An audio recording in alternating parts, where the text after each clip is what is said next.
পাহাড়ের উপর থেকে সাগর দেখার ফিল বলা যায় না। দেখেন এই যে কত সুন্দর। সাম্পান নৌকা ছোট থেকে দেখার খুব ইচ্ছে ছিল, বাট কখনো দেখা হয়নি। তো ফাইনালি আমি আসছি এই সাম্পান নৌকা দেখতে। কাঁকড়া বিচে যেতে হলে আপনাকে এই রাস্তাটি দিয়ে যেতে হবে। আমার ছোট ভাই কাঁকড়া ধরার জন্য ব্যস্ত হয়ে গেছে, কাঁকড়া ধরবো এখন। এই সমুদ্রের মাঝে আপনার ঝাউবন হয়েছে, আর এই পুরোটাই হচ্ছে আপনার স্পট।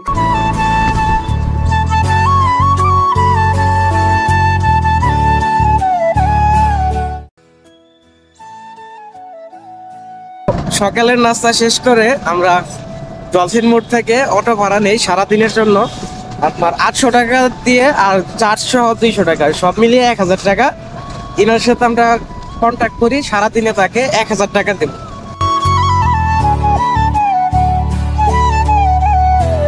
আমরা আছি এখন প্যারাসিলিং ফার্স্ট বিচ।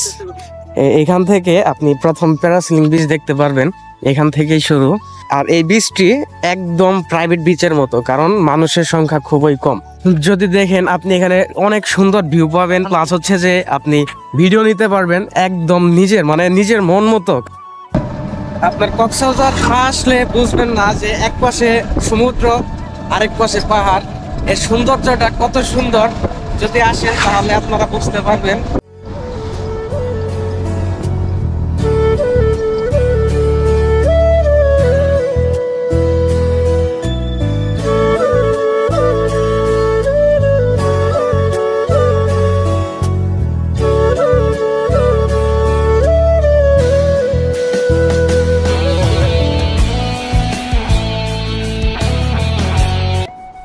হিমছড়িতে আসলে আপনারা যদি অটো নিয়ে আসেন তাহলে তার সাথে বলবেন, তাকে জিজ্ঞাবেন যে হিমছড়ি কি পার্কিং চার্জ দিতে হয় বা এরকম কিছু। কারণ এখানে একটা সিন্ডিকেট আছে যাদের অটো দাঁড়া করালে তাদের 30 টাকা করে বা 50 টাকা করে চার্জ করে, কিন্তু ওই টাকাটা আপনারা আগে অটোতে ওঠার আগে আপনারা ওটি ফুরিয়ে আসবেন। কক্সবাজার আসলে লাল কাঁকড়া দেখে যাবেন, কারণ লাল কাঁকড়া অনেক সুন্দর হয়, সাধারণ কাঁকড়া থেকে অনেক চেঞ্জ থাকে।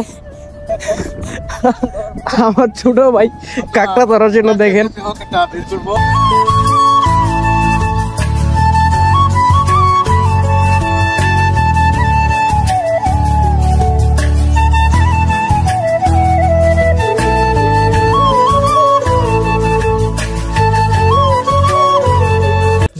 সাবধানে উঠবেন,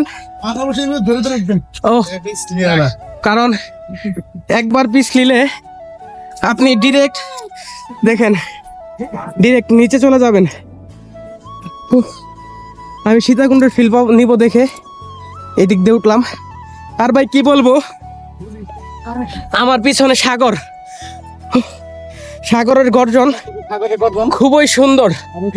আর হিমছড়ির এখনো চূড়ায় উঠি নাই, এখান থেকে আপনি এরকম পাহাড় পাবেন। এখানে সিঁড়ি আছে, বট গাছ এইটা নিচের দিকে। আমরা ওই একদম ওইখান থেকে আসছি, আর উপরে যাইতে হবে। সীতাকুণ্ড উঠবা কেমনে?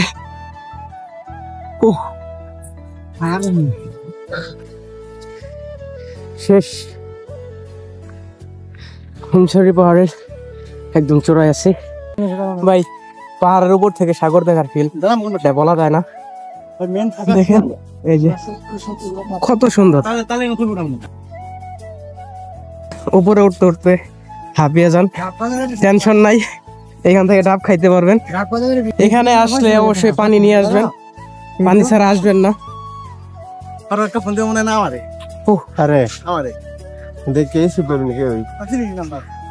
আপনার শেষ ভিউ হচ্ছে এখান থেকে, ওইখান থেকে সুন্দর একটা সমুদ্র দেখতে পারবেন, প্লাস হচ্ছে যে আপনার ছবি উঠতে পারবেন অনেক সুন্দর সুন্দর। কারণ হিমছড়ি আসছি, হিমছড়ি একটি ছবি নিব না এটি হয় না। সে হিমছড়ি উপরে এখানে লেখা আছে আমরা এখন হিমছড়িতে। আর এখান থেকে যদি ভিউটি দেখেন একদম অনেক সুন্দর। দেখি একটু সাইড অফ ফটো বিচ।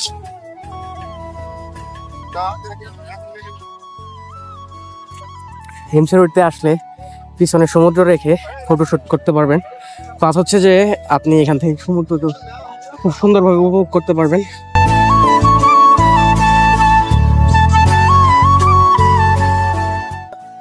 সামনে হচ্ছে ঝাউবন আর হচ্ছে আপনার কাঁকড়া বীচ। কাঁকড়া বীচে যেতে হলে আপনাকে এই রাস্তাটি দিয়ে যেতে হবে। এই যে দেখতে দিচ্ছেন। আর কক্সবাজার এসে যদি আপনি কাঁকড়া বীচ না ঘুরেন, ঝাউবন না দেখেন, তাহলে আপনার আসা দরকার নাই। বারবার বলবো, কক্সবাজার আসলে সবগুলো স্পট ঘুরবেন। আমরা কিন্তু এখন সমুদ্রের মাঝে আছি। একসময় এটাও সমুদ্র ছিল, কক্সবাজারের একটি শাখা এই সমুদ্র, বাট এখন এই সমুদ্রের মাঝে আপনার ঝাউবন হয়েছে। আর এই পুরোটাই হচ্ছে আপনার স্পট, মানে টুরিস্টদের জন্য ঘোরাফেরা করার জন্য এই স্পট।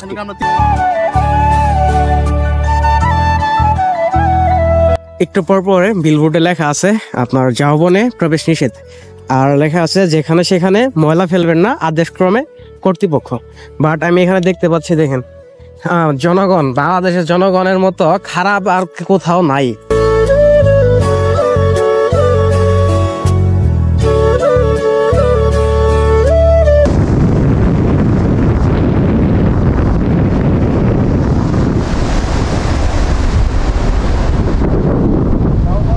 আমরা এখন এখান থেকে চলে যাব, কারণ আমাদের এখন ঝাউবন ঘোরা শেষ। এখান থেকে আমরা যাব আপনার ইনানি সি বিচ, কারণ ইনানি সি বিচ হচ্ছে এখান থেকে প্রায় 13 কিলোমিটার দূরে। আর অটো ভাড়া করেছি আমরা সন্ধ্যা পর্যন্ত। তো এখান থেকে আমরা এখানে বেশি সময় নষ্ট করতে চাচ্ছি না।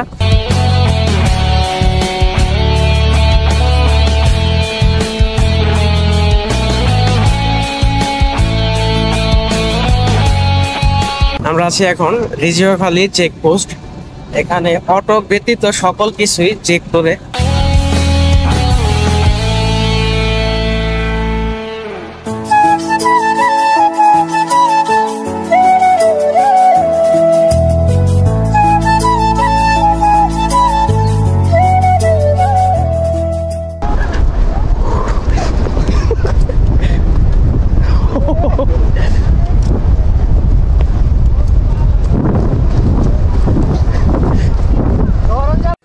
ভাই, কাঁকড়া দেওয়ার সুযোগ হয়, বাট কাঁকড়া আপনাদের দেখানোর মতো সুযোগ পাইতেছি না, কারণ কাঁকড়া আপনার আমরা দেখার সাথে সাথে কাঁকড়াগুলো নিচের দিকে চলে যাচ্ছে, বুঝছেন। আপনারা এই দিকে যত যাবেন তত কাঁকড়া দেখতে পারবেন, বাট আমরা কাঁকড়ার কাছে যাওয়ার আগে কাঁকড়া ওদা হয়ে যায়।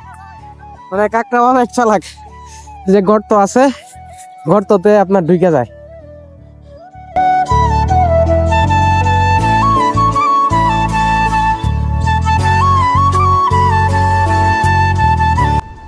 এই যে গাইস, এই ছোট ভাইয়ের সাহায্যে একটি লাল কাঁকড়া দেখতে পারলাম। চোখটা দেখেন, একদম সাদা লাল কাঁকড়া। সার্থক হইল, ধন্যবাদ ছোট ভাই তোমারে। এই ছোট ভাইটা ধরছিল, তার কাছ থেকে নিয়ে ভিডিও করলাম।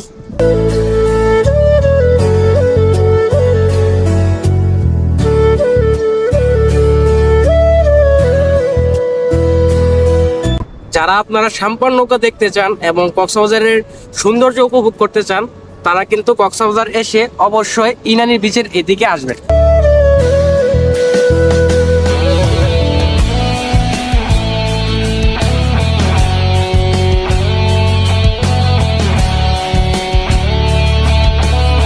তো এখানে সাম্পান দেখার পর আমরা আবার ওই দিকে যাব এবং মেরিন ড্রাইভ দিয়ে আমরা ডিরেক্ট চলে যাব। এখান থেকে ডিরেক্ট আমরা চলে যাব পাটোয়া টেক, কারণ আমরা ইনানি সি বিচটি অ্যাভয়েড করেছি। সেখানে মানুষের হইচই বেশি থাকার জন্য আমি বিচটি অ্যাভয়েড করেছি। আপনারা চাইলে আপনারা সেই বিচটি ঘুরে দেখতে পারেন।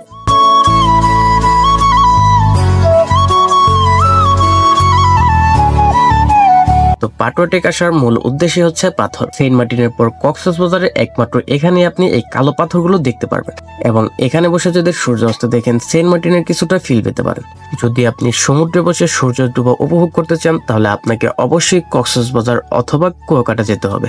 আজকে ভিডিওটি এই পর্যন্তই। যদি ভিডিওটি ভালো লেগে থাকে তাহলে অবশ্যই ভিডিওটিতে একটি লাইক করবেন এবং ট্রাভেল ভিডিও পেতে আমার চ্যানেলটি সাবস্ক্রাইব করে আমার সাথেই থাকবেন। ধন্যবাদ।